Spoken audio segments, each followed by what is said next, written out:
for mange århundreder siden en smuk ung kvinde på 14 år ved navn Celestine Gyldenstierne. Hun boede sammen med sin familie på Dragsholm Slot.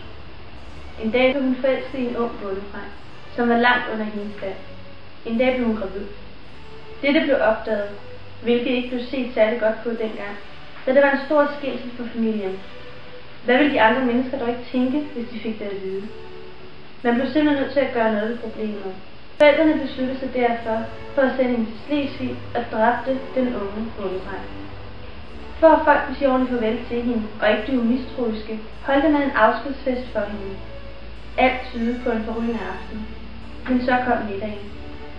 Celestine fik et glas vin, tog en tår og besvimede kort efter.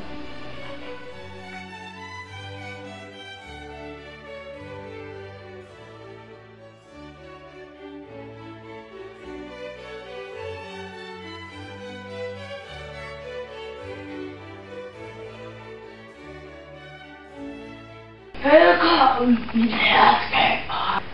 Kom nærmere.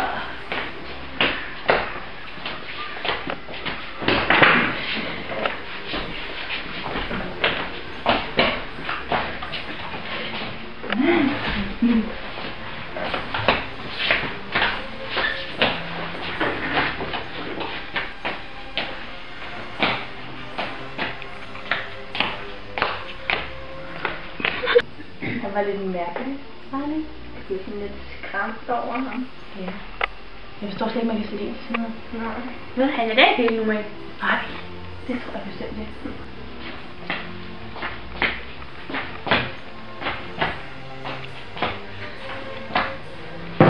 Ja. Tak.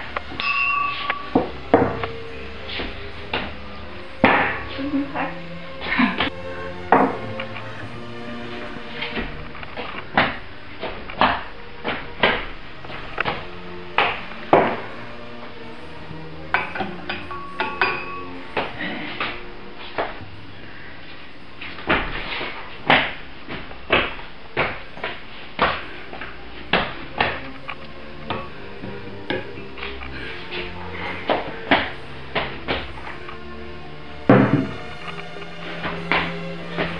Hvad vil I skrive om i artiklen? Jeg havde regnet med at skrive noget omkring maden i forrige aften. Ja. Finder du noget på det med selvstil? Ja, det gør jeg. Får du nogle gode billeder, da vi var grundigt i det? Ja. Det er meget godt. Hvordan er dit værelse i forhold til vores? Det er lidt mærkeligt. Meget mærkeligt. Vores er det vores selvstil. Ja. Det er rimelig lige meget, for jeg er altså ikke bange for spøgelser.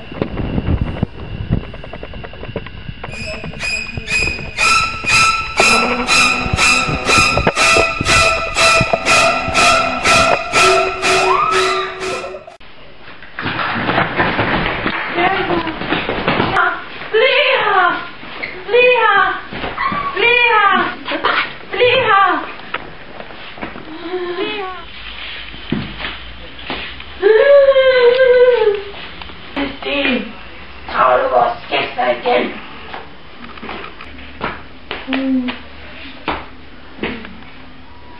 Hvad er det?